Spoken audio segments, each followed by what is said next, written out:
Hello नमस्कार जय हिंद साथियों। तो स्वागत है हमारे आज की बहुत ही शानदार वीडियो में, जिसमें हम लोग बात करने वाले हैं दिल्ली पुलिस 2025 के लिए नई भर्ती आ चुकी है, जिसमें टोटल 7665 मतलब 7665 पद है। इसमें मतलब कि इस पदों के लिए भर्ती आ गई। इसमें हम लोग बात करने वाले हैं कौन कौन से डॉक्यूमेंट वर्तमान में जरूरी है और कौन कौन से डॉक्यूमेंट बाद में जरूरी है, और इसमें फॉर्म भरने से लेकर एग्जाम तक की सभी मतलब पहलुओं पर हम लोग संपूर्ण जानकारी यानी डिटेल्स चर्चा करने वाले, मतलब हर एक छोटी बड़ी बातों पे हम लोग डिटेल्स चर्चा करने वाले। और इसके लिए आपकी योग्यता क्या होनी चाहिए, आयु क्या होनी चाहिए, इन सभी बारे में हम लोग एक एक करके डिटेल्स चर्चा करते हैं। उससे पहले अगर आप चैनल पर नए तो चैनल को सब्सक्राइब कर दीजिए, और वीडियो अच्छा लगे तो एक लाइक कर दीजिएगा, और साथ में बेल आइकन को दबाना ना भूलिएगा, क्योंकि इस तरह का जब भी कोई इन्फॉर्मेटिव वीडियो अपलोड हो उसका नोटिफिकेशन सबसे पहले आप तक पहुँचे। और इस वीडियो को अपने उस दोस्त भाई बहन के साथ शेयर करना ना भूलिएगा जिनको वाकई में इस पद की ज़रूरत है। ये बहुत ही बेहतरीन वैकेंसी है, तो इसके लिए हम लोग बात करने वाले। आगे चलिए संपूर्ण बातों पर चर्चा करेंगे। तो चलिए फिर वीडियो को स्टार्ट करते हैं बिना देर किए। तो यहाँ पे हम लोग बात करने वाले इम्पोर्टेंट डेट के बारे में, क्या क्या कैसे होने वाला है। तो यहाँ पे मैं आपको बता दूं कि जो एप्लीकेशन है वो 22 सितंबर 2025 से स्टार्ट हो गया है, और रजिस्ट्रेशन का लास्ट डेट 31 अक्टूबर 2025 तक है। मतलब कि लगभग 29 से 30 दिन एप्लीकेशन होने वाला है। और लास्ट फी पेमेंट, जैसे कि आप जो पेमेंट करते हैं या फिर किसी कारणवश नहीं हो पाता तो उसका लास्ट पेमेंट डेट है 22 अक्टूबर 2025। और करेक्शन, जैसे कि आपको फॉर्म भरते समय साइबर वाले से गलती हो गई या आपसे कोई गलती हो गई, तो भूलवश उस गलती को सुधारने के लिए आपका करेक्शन डेट 29 और 31 अक्टूबर को दिया गया है। मतलब कि 3 दिन में आप अपना करेक्शन कर सकते हैं। और जो है कि यहाँ पे अगर आपको बात किया जाए कि एडमिट कार्ड कब तक आएगा, तो परीक्षा से पहले 2025 की परीक्षा से पहले आपको मतलब कि निकल जाएगा। 3-4 दिन पहले एडमिट कार्ड आपको मिल जाएगा। और दूसरी बात करते हैं कि ये जो इसका एग्ज़ाम कब होने वाला है, तो एसएससी दिल्ली पुलिस का एग्ज़ाम आपका दिसंबर 2025 या फिर जनवरी 2026 के लास्ट दिसंबर या फिर शुरुआती जनवरी में आपका हो जाएगा, ठीक है। और रिजल्ट एग्ज़ाम के बाद डिक्लेयर हो जाएगा। ये तो बात हो गई। अब फी चालान की बात करते हैं। तो चालान मतलब कि जनरल ओबीसी और ईडब्ल्यूएस के लिए 100 रुपये है, चाहे आप किसी भी स्टेट के हो। एससी एसटी के लिए 1 भी रुपये नहीं है, केवल आपको ऑनलाइन देना होगा। और आप जिस भी तरीके से फीस कटाना चाहते हैं कटा दे सकते हैं, चाहे स्कैनर से कटा दे, चाहे क्रेडिट कार्ड, चाहे जिस भी तरह से आप कटाना चाहते हैं फीस दे सकते हैं, ठीक है। अब उसके बाद बात करेंगे कि कितनों पदों के लिए भर्ती आई है। नहीं, एज लिमिट बात कर लेते हैं। तो यहाँ पे एज लिमिट हमारी क्या रहने वाली है, तो एज लिमिट आपकी 1/7/2025 तक 18 साल आपका हो जाना चाहिए, ठीक है। तो अगर इन डेट तक आपकी एज पूरी हो गई है तो आपको 12th पास होना चाहिए, और यहाँ इस तारीख तक आपकी डेट 18 साल पूरी होनी चाहिए। इसके लिए कम से कम आपको 18 साल एज होनी चाहिए, और अधिकतम से 25 साल। आप जैसे कुछ एरिया में आपको एज का रिलैक्सेशन भी मिलता है, जैसे 5 वर्ष का आपको रिलैक्सेशन मिलेगा, या फिर 8 वर्ष का। लगभग ये 33 साल तक आप भर सकते हैं लगभग, ठीक है। लेकिन ये डिपेंड करता है कि आप किस एरिया से बिलोंग करते हैं। अगर उस एरिया के लिए आपको एज रिलैक्सेशन दिया रहेगा तो आप वहाँ से रिलैक्सेशन का फ़ायदा उठा सकते हैं। यहाँ पर देखिए साफ अक्षरों में लिखा गया है कि for age relaxation kindly read notification. आपको नोटिफिकेशन पढ़ना है, उसमें आपकी एज रिलैक्सेशन की बात की गई है, ठीक है। उसके बाद आगे बढ़ते हैं। यहाँ पर देखिए टोटल 7665 पद 7565 पद हैं। यहाँ पे जैसे कि नेम ऑफ पोस्ट करना है तो कांस्टेबल एक्स सर्विसमैन जो है उनके लिए मेल के लिए है, वो लगभग आपके लिए 4408 पद जो है कि उनके लिए है, जिसमें से 967 ओबीसी के लिए। ये एक बार चार्ट आप पढ़ लीजिए। कांस्टेबल एक्स सर्विसमैन जो है कि मेल हैं, और अदर तो हैं उनके लिए लगभग 285 सीट हैं। कांस्टेबल मेल एक्स सर्विसमैन जो है कि कमांडो के हैं, तो उनके लिए 376 पद हैं। यहाँ पर आप चार्ट देख लीजिए। कांस्टेबल एक्स फीमेल मतलब कि यहाँ पे 2496 मतलब 7565 पद है यहाँ पे, ठीक है। अब इसके बाद आगे बढ़ते हैं, ठीक है। यहाँ पर जो एग्ज़ाम पैटर्न है, तो ये एग्ज़ाम पैटर्न आपको सबसे पहले बता दूं कि ये कंप्यूटर बेस्ड एग्ज़ाम होगा, मतलब ये ऑनलाइन एग्ज़ाम होता है। और यहाँ पे देखिए, यहाँ पे साफ अक्षरों में लिखा गया है कि this the computer based examination will कंसाइड one objective type multiple choice paper, मतलब कि यहाँ पर आपको कंप्यूटर बेस्ड एग्जाम होगा और यहाँ पे मतलब कि one objective type multiple choice paper, मतलब कि यहाँ पर एक प्रश्न के आपको 4 विकल्प दिए जाएंगे। इस तरह से आपको प्रश्न पेपर होगा यहाँ पे, और ये 100 क्वेश्चन इसमें आएंगे और लगभग 100 मार्क्स के लिए, यानी एक प्रश्न पे 1 मार्क आपको मिल जाएगा। ठीक है, यहाँ पे अगर सब्जेक्ट में बात करें तो यहाँ पे पार्ट ए जो है इसमें आपका आ जाएगा general knowledge and current affairs. इसके आपको 50 क्वेश्चन मिलने वाले और 50 मार्क्स के। और मैं आपको बता दूं कि टोटल पेपर जो होता है वो 90 मिनट में होता है, मतलब कि आपको 1.5 घंटे का समय मिलेगा और 100 क्वेश्चन मिलेंगे। ठीक है, पार्ट बी में रीजनिंग आता है जिसके 25 क्वेश्चन होते हैं 25 नंबर के। और पार्ट सी में न्यूमेरिकल एबिलिटी, इसमें आपको 15 क्वेश्चन मिलेंगे और 15 मार्क्स के। और डी वाला होता है कंप्यूटर का, इसमें बहुत ही बड़ा रोल होता है, तो इसमें कंप्यूटर के बारे में आपको पूछा जाएगा, इससे 10 क्वेश्चन मिलेंगे और 10 नंबर के मिलेंगे। मैं अपने इसी ही चैनल पे कंप्यूटर का लगभग 200-250 सवाल जो भी परीक्षाओं में बनने वाले हैं उन सभी सवालों को आपके सामने ला कर रख दूंगा। उसके लिए आप हमारे चैनल से जुड़े रहिए, उसके लिए आपको चैनल को सब्सक्राइब करना पड़ेगा और साथ में बेल आइकन को दबाना पड़ेगा, क्योंकि उसका जब भी वीडियो है उसका नोटिफिकेशन आप तक जाए और आप देख पाएँ।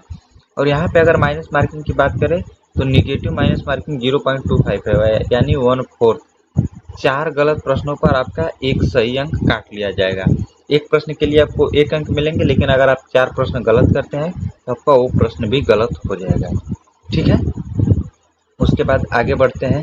अगर आप किसी भी प्रश्न को टच नहीं करते हैं, मतलब नहीं करते हैं, तो उसका नंबर नहीं कटेगा, लेकिन आपने उस प्रश्नों पर प्रयास किया और वो प्रश्न गलत हो गया है तो आपका 0.25 नंबर काट लिया जाएगा। ठीक है, आगे बढ़ते हैं। अब सिलेबस की बात करते हैं तो सिलेबस में यहाँ पे मैथ के सिलेबस में पूर्ण संख्याएं, दशमलव और भिन्नों की गणना और संख्याओं के बीच संबंध, मौलिक अंकगणितीय संचालन, प्रतिशतता, अनुपात और समानुपात, औसत, ब्याज, लाभ और हानि, छूट, क्षेत्र मिति, समय और दूरी, अनुपात और समानुपात, समय और कार्य, विविध। विविध में आपका जैसे कि जो भी चैप्टर यहाँ से छूट गया है वो चैप्टर विविध में आ जाएगा। यहाँ पर जैसे लघुत्तम महत्तम का लघुत्तम महत्तम वाला चैप्टर हो गया, फिर उसके बाद मिश्रण का चैप्टर हो गया। ये सब जो भी मिश्रण एंड एलिगेशन का ये भी जो चैप्टर है वो विविध में आ जाते हैं। तो ये तो मूल रूप से इसकी सिलेबस दिया गया है, बाकी आपको विविध में कुछ चैप्टर्स को भी तैयार करना पड़ेगा। ठीक है, उसके बाद अगर रीजनिंग की बात की जाए तो रीजनिंग में आएगा सादृश्य आएगा, सामान्यता और अंतर आएगा, स्थानिक दृश्यीकरण आएगा, स्थानिक अभिविन्यास आएगा, दृश्य समिति, विभेदन, अवलोकन, संबंध, अवधारणाएं, अंकगणितीय कारक और अलंकारिक वर्गीकरण, अंकगणितीय संख्या श्रृंखला, अशाब्दिक श्रृंखला, कोडिंग और डिकोडिंग, विविध। इसमें आपका कुछ और चैप्टर विविध में मतलब जैसे क्लॉक वाला नहीं दिया है, क्लॉक आ जाएगा, सीटिंग अरेंजमेंट आ जाएगा, दिशा और दूरी आ जाएगा, ब्लड रिलेशन के लिए बोल दिया, संबंध, अवधारणाएं आ जाएंगे, कथन और कारक आ जाएगा। ये सब चैप्टर जो है कि विविध में आते हैं, सब कुछ ये नहीं बताता है, लेकिन कुछ चैप्टर वहाँ से आ जाते हैं जिसमें आपकी गलती हो जाती है। ठीक है, यहाँ से इन चैप्टर पर भी एक बार नज़र बना लेंगे। उसके बाद आगे बढ़ते हैं। रीडिंग का सिलेबस हो गया, उसके बाद जीके जीएस में आता है। तो जीके जीएस में लगभग स्टैटिक जीके का सबसे बड़ा रोल होता है। लगभग अकेले स्टैटिक जीके से लगभग 20 से 22 क्वेश्चन तक आने की संभावनाएं रहती हैं। इसमें करंट अफेयर्स के लगभग 10 क्वेश्चन आ जाते हैं। अगर स्टैटिक जीके को आंकड़े को और कम किया जाए तो लगभग मानकर चलिए कि यहाँ से 15 क्वेश्चन यहाँ से आ जाएंगे, 15 क्वेश्चन करंट अफेयर्स के आ जाएंगे, 10 क्वेश्चन यहाँ से आ जाएंगे, 25 क्वेश्चन, और लगभग यहाँ से इस तरह से आपके 50 क्वेश्चन में अकेले। ये सोचिए कि स्टैटिक जीके का इतना बड़ा पार्ट होता है, जिससे यहाँ पर देखिए सिलेबस में भी यही दिया है। भारत और उसके पड़ोसी देशों से संबंधित प्रश्न भी शामिल होंगे, विशेष रूप से खेल, मतलब खेल जो है वो विशेष रूप से शामिल होगा, इतिहास होगा, संस्कृति होगा, भूगोल होगा, भारतीय अर्थव्यवस्था होगा, सामान्य राजनीति होगा, भारतीय संविधान, वैज्ञानिक अनुसंधान, विविध। विविध में बहुत से चैप्टर आ गए आपके, जैसे कि जिन जिन चैप्टर में यहाँ पर इतिहास तो केवल एक छोटा सा शब्द इतिहास लिख दिया। अगर इतिहास में पूछा जाए तो आधुनिक भारत, मध्यकालीन भारत और प्राचीन भारत, ये 3 पार्ट यहाँ से हो गए। भूगोल में नदी, पठार, झरना, झील, समुद्र, ये सब जो भी है ये भूगोल में आ जाएंगे। यहाँ पर संविधान देखिए सामान्य राजनीति दिया, उसके बाद भी यहाँ पर भारतीय संविधान दिया, यानी भारतीय संविधान से कुछ अलग से स्पेशली क्वेश्चन आते हैं, तो उनको भी आपको तैयार करके चलना है ताकि आपको किसी भी टॉपिक में एक सिंगल दिक्कत भी ना हो पावे। ठीक है, यहाँ पे आप इन सब चीज़ों को देख लीजिएगा। उसके बाद आगे बढ़ते हैं कंप्यूटर में। कंप्यूटर्स में आपका सिलेबस दिया है, क्या क्या पूछेगा कंप्यूटर में। तो computer fundamentals, MS Excel, MS Word, संचार, इंटरनेट, डब्ल्यू और वेब ब्राउज़र आदि, वर्ड प्रोसेसिंग के तत्व, वर्ड प्रोसेसिंग की मूल बातें, दस्तावेज खोलना और बंद करना, टेक्स्ट निर्माण, टेक्स्ट की फॉर्मेटिंग और उसकी प्रस्तुति विशेषताएं, एमएस एक्सेल, स्प्रेडशीट के तत्व, सेल्स फंक्शन ऑफ फार्मूलों का संपादन, संचार, ईमेल की मूल बातें, ईमेल भेजना प्राप्त करना और उनसे संबंधित कार्य, इंटरनेट, डब्ल्यू और वेब ब्राउज़र, इंटरनेट पर सेवाओं, URL, HTTP, FTP, website, blog, web browsing software, search engine, chat, video conferencing, e banking. ये सब जो चैप्टर है ये कंप्यूटर में आएंगे। इन सब के लिए मैं एक डिटेल्स वीडियो आपके लिए लाऊंगा। लगभग 200-250 प्रश्नों का संग्रह होगा, मतलब कि 2-3 पार्ट में वीडियो लाएंगे। आपको ना दिक्कत हो ना मुझे दिक्कत हो, तो इन सभी प्रश्नों को मैं अभ्यास इसी चैनल पे कराऊंगा। तो आप उसके लिए चैनल को सब्सक्राइब कर दीजिएगा और साथ में बेल आइकन को दबा दीजिएगा। ठीक है, उसके बाद फिर आगे बढ़ते, यहाँ पर सिलेबस की बात हो गई। अब फिजिकल की बात करते हैं। तो यहाँ पे फिजिकल की जो बात है, तो ये मेल कैंडिडेट्स के लिए अगर आप 30 ईयर तक हैं तो आपको जो है कि 1600 मीटर 6 मिनट में दौड़ाया जाएगा, और आपकी लंबी कूद जो है कि 14 फीट होनी चाहिए, और हाई जंप जो होती है 3 से 9 फीट तक होनी चाहिए। अगर आप 30 से और 40 के बीच में है तो आपको 7 मिनट दिया जाएगा 1600 मीटर के लिए, और 13 फीट तक लंबी जंप कूदनी होगी, और 3 से 6 फीट तक हाई जंप मारना होगा।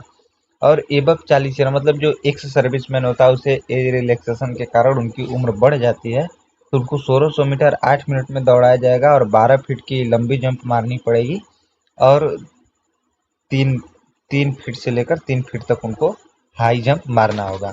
अगर वहीं पे हाइट की बात करें तो मेल कैंडिडेट्स के लिए लगभग 170 सेंटीमीटर हाइट होनी चाहिए।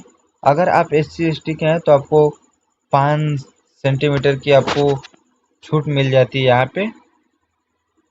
यहाँ पे अब इसके बाद बात करते हैं। उसके बाद अगर देखा जाए छाती के लिए बात की जाए, तो आपकी छाती बिना फुलाव के 81 सेंटीमीटर होनी चाहिए, और फुलाव के साथ मतलब 81 से 85 सेंटीमीटर होनी चाहिए।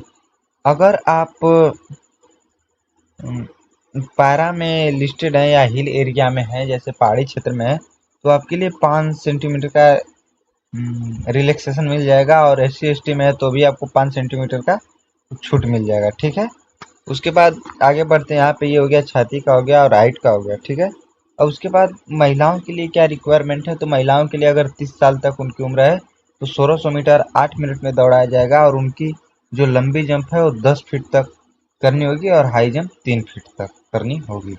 ठीक है, अगर वो 30 साल और 40 साल के बीच में है तो उनको 9 मिनट का समय 1600 मीटर के दिया जाएगा, और 9 फीट तक उनको वो लगभग लंबी जंप मारना पड़ेगा, और इनको हाई जंप जो है वो 3 फीट से कम दिया जाएगा, मतलब 2 फीट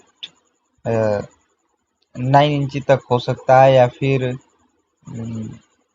अगर उसको डिवाइड किया जाए तो लगभग 2 फीट 9 इंची मान लीजिए, या फिर उससे थोड़ा सा ज़्यादा। अगर वो 40 साल से ऊपर है तो उनको 10 मिनट तक दिया जाएगा, और 8 फीट तक लंबी जंप मारनी पड़ेगी, और 2.5 फीट से थोड़ा सा ऊपर उनको जो है कि हाई जंप करना होगा। ठीक है, ये काफ़ी आसान होता है फिजिकल, इसका निकल जाएगा फिजिकल आराम से। ठीक है, उसके बाद अगर इनके लिए हाइट की बात की जाए तो मिनिमम हाइट आपको 157 सेंटीमीटर चाहिए, लेकिन अगर आप इन केस अगर आप SC/ST के कैंडिडेट हैं तो आपको इसमें 2 सेंटीमीटर की आपको छूट मिल जाती है यहाँ पे हाइट में। और इनके लिए जो है कि चेस्ट का कोई वो रिक्वायरमेंट नहीं होता है, इनके लिए चेस्ट की कोई कंडीशंस नहीं होती है। अगर आप मल्टीटास्किंग स्टाफ में दिल्ली पुलिस में है तो उसमें आपको 5 सेंटीमीटर तक आपकी हाइट को छूट मान लिया जाता है। ठीक है, उसके बाद आगे बढ़ते हैं कि मतलब क्या क्या चाहिए होगा आपको। तो यहाँ पे देखिए कि जिन उम्मीदवारों ने आधारित प्रमाणीकरण नहीं कराया, उन्हें निर्धारित समय से कम 2 घंटे पहले परीक्षा केंद्र पर रिपोर्ट करना होगा। जैसे कि यहाँ पर बात करते हैं कि अगर आपने आधार से वेरिफिकेशन नहीं करा पाया है, मतलब फॉर्म भरते समय, तो आपको एग्जाम सेंटर पे आपको 2 घंटे पहले पहुंचना होगा। और प्रवेश प्रमाण पत्र के अलावा कम से कम 2 पासपोर्ट आकार के हाल ही के रंगीन फोटोग्राफ्स, मतलब कि करंट टाइम के आपको रंगीन फोटोग्राफ चाहिए। प्रवेश प्रवेश पत्र की छाया प्रति और जन्म तिथि वाला मूल वैध फोटो प्रमाण पत्र लाना अनिवार्य है, अथवा उन्हें प्रवेश की अनुमति नहीं दी जाएगी।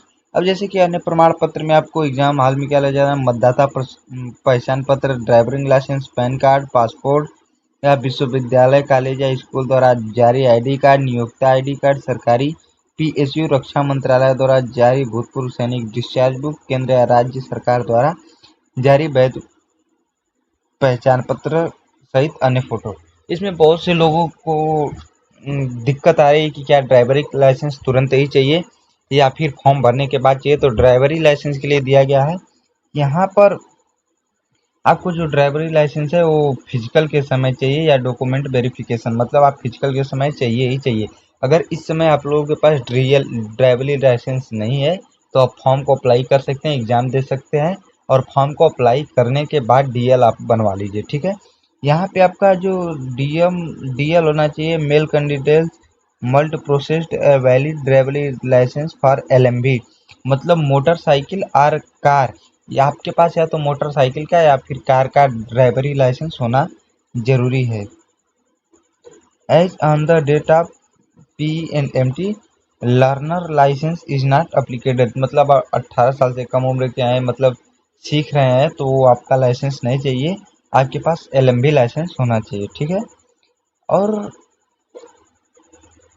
यहाँ पे इतना ही जानकारी आपको देना था कि अगर इस समय आपके पास इन केस नहीं है ड्राइवरी लाइसेंस तो आप फॉर्म को अप्लाई कर दीजिए, और अप्लाई करने के बाद आप DL बनवा लीजिएगा, ठीक है। ये रही आज की वीडियो की कंप्लीट जानकारी। अगर वीडियो अच्छी लगी हो तो एक लाइक कीजिए, और चैनल पर नए तो चैनल को सब्सक्राइब जरूर करिएगा, और साथ ही साथ बेल आइकन को दबाना ना भूलिएगा, क्योंकि इस तरह का जब भी कोई वीडियो अपलोड हो उसका नोटिफिकेशन सबसे पहले आप तक पहुंचे। और इससे रिलेटेड कोई भी डाउट है तो आप तुरंत कमेंट करके बताइए, और ये वीडियो आपको कैसा लगा आप कमेंट करके ज़रूर बताइएगा, और इस वीडियो को उस दोस्त भाई बहन के साथ शेयर करना ना भूलिएगा जिसे अभी नहीं पता है कि फॉर्म कब से भरे जा रहे हैं, कब तक भरे जाएंगे, क्या है संपूर्ण जानकारी। और मैंने अपना काम तो ईमानदारी से कर दिया, आप अपने काम के प्रति कितने ईमानदार, अपने दोस्तों भाइयों के साथ कितने जागरूक कर पा रहे हैं, ये आपकी जिम्मेदारी है, तो आप शेयर करना ना भूलिएगा, और वीडियो के अंत तक बने रहे उसका बहुत बहुत धन्यवाद। तो फिर मिलते हैं कहीं इस बार नई वीडियो के साथ, तब तक के लिए आप अपना ख्याल रखिए, मस्त रहिए, बिंदास रहिए, धन्यवाद।